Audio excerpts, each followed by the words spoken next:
성만찬 예식에 참여할 때에 우리의 마음만큼 중요한 것이 더 없습니다.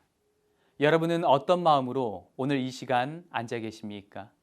오늘 이 시간 우리의 마음이 성령 안에 하나가 되어서 하나님과 천사들이 기뻐하시는 그러한 거룩한 예식의 순간이 되기를 예수님의 이름으로 축원합니다.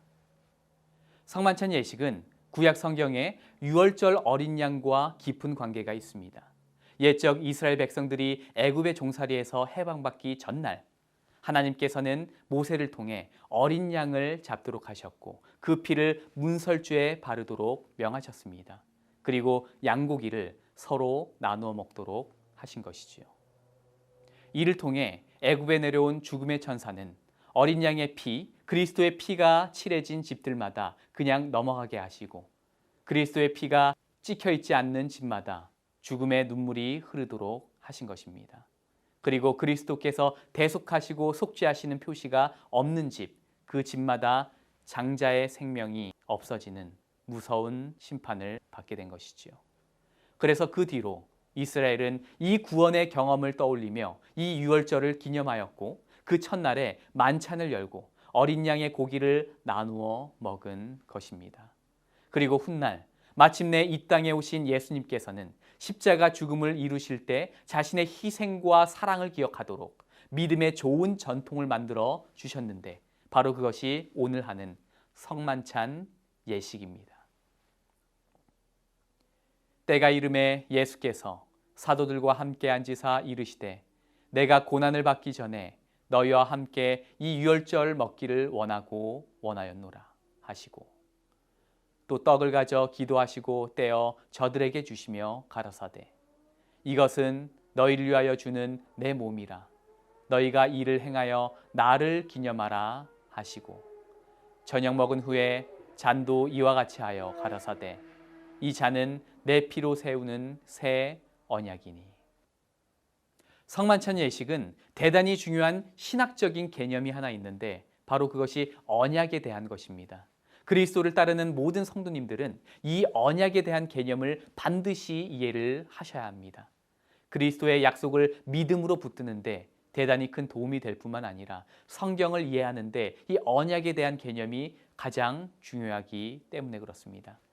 잠깐 그것을 짧게 요약해 볼까요? 성만찬에서 포도즙에 대한 의미를 예수님께서 무엇이라고 말씀하셨나요?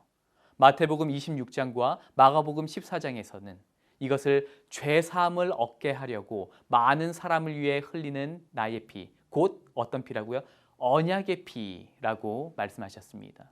성경에서 하나님께서 이스라엘 백성과 체결하신 이 언약은 하나님의 일방적인 큰 사랑을 보여주는 부분입니다. 사랑하는 자녀가 물에 빠져 익사하려고 할 때 필살적으로 붙잡기 위한 생명과 사랑의 손을 떠올리시면 쉽습니다.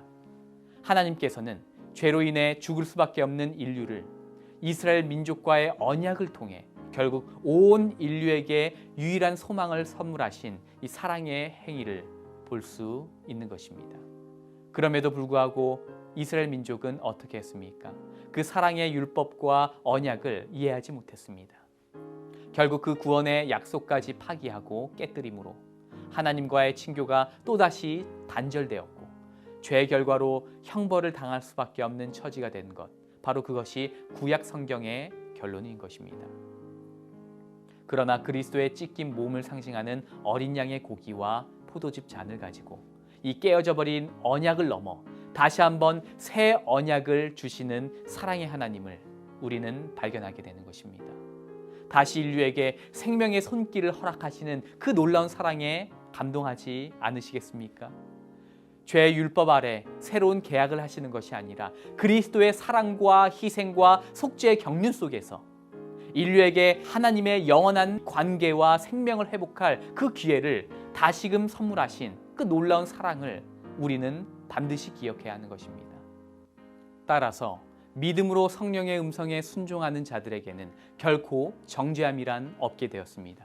신약은 그리스도를 통해 하나님과 우리 사이의 관계가 영원토록 회복될 수 있는 길이 열렸다는 것입니다. 주종 관계를 넘어 이제는 아버지와 자녀된 이 생명적인 관계가 영원토록 뭐를 통해요? 언약을 통해 회복되었다는 것을 의미합니다. 언약은 그처럼 우리를 향한 하나님의 큰 사랑의 약속인 것입니다. 그래서 영감 있는 글도 이 언약적인 관점에서 세종 예식을 관계 회복의 예식이라고 분명하게 언급을 합니다. 믿음으로 우리 주님의 큰 희생을 생각할 때에 그 영혼은 그리스도의 영적 생애와 같아지게 된다. 그 사람은 모든 성만찬 예식 때마다 영적 능력을 받을 것이다. 이 예식은 신자로 그리스도와 밀접한 관계를 맺게 하는 산 연결을 이루고 그리하여 하나님과도 밀접한 관계를 맺게 한다. 이처럼 성만찬 예식은 그런 아버지와 자녀의 관계를 확고히 하는 그런 예식인 것입니다. 이 얼마나 감사한 일입니까? 오늘 우리는 이 성찬 예식에 어떠한 마음으로 참석해야 할까요? 성만찬 예식은 그리스도께서 우리의 유일한 구주 되심을 상기시키고 그분의 재림을 기다리게 합니다. 그래서 영감 있는 글은 또한 성만찬 예식의 의미를 다음과 같이 요약을 합니다. 제자들과 함께 떡과 포도즙을 나누심으로 그리스도께서는 그들의 구주가 되심을 서약하셨다.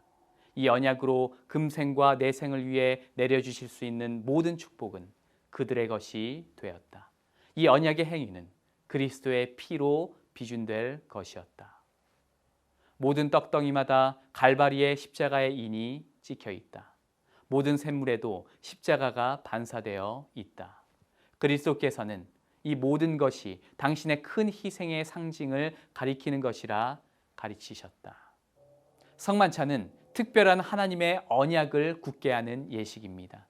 이 언약의 예식을 통해 우리는 십자가 사랑과 소망을 품게 되는 것이지요. 그러니 오늘 하는 이 예식이 얼마나 엄중하고 거룩한 예식인지를 우리는 다시 한번 마음속에 새기게 되는 것입니다. 이제 성경적인 성찬의 의미를 요약해 보겠습니다. 떡의 의미입니다. 예수님의 죽으심을 의미하고 예수님의 찢기신 몸을 상징합니다. 성도가 받을 영의 양식을 의미합니다. 포도즙의 의미는 무엇입니까? 예수님의 흘리신 대속적 어린 양의 피를 상징합니다. 새 언약을 상징합니다. 그래서 성만찬의 성경적인 의미를 요약하면 다음과 같습니다. 그리스도와의 영원한 관계 회복과 연합을 상징합니다. 하나님과의 새 언약의 관계를 회복했다 하는 것을 상기시켜 줍니다. 그리스도의 죽으심을 기념합니다. 그리스도의 구주되심과 재림을 떠올리게 하는 것입니다.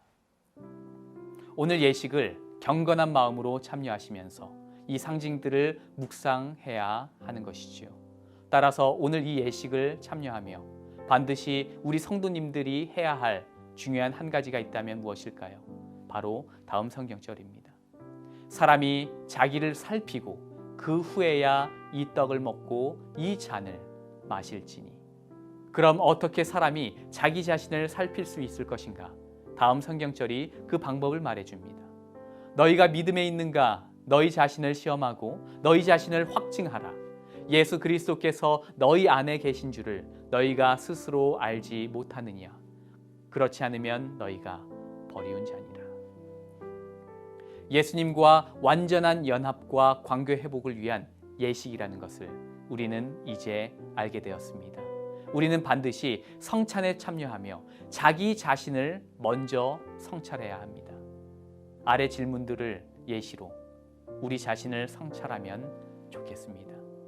내게 정말 예수 그리스도가 필요한가? 나는 진심으로 예수 그리스도를 믿고 친밀한 자녀가 되고 싶은가? 내 생활 가운데 아직도 고백하지 못한 죄가 있는가? 나의 생각은 세상으로부터 깨끗한가? 하나님의 말씀이 내 삶의 참된 선택 기준인가? 나는 내게 대하여 죄 지은 사람을 용서하고 있는가? 하나님이 세우신 이 교회를 기뻐하고 몸을 들여 섬기는가? 하나님과 이웃을 섬기기 위해 내 재능과 재물을 최대한 이용하는가? 예수님의 영광스러운 재림을 손꼽아 기다리는가? 하나님 앞에 우리의 마음을 진심으로 성찰하며 주님께 온전한 제물로 드리시기를 예수님의 이름으로 축원합니다. 그러한 마음으로 이제 주님의 몸과 피, 떡과 잔을 마시며 묵상하도록 하겠습니다.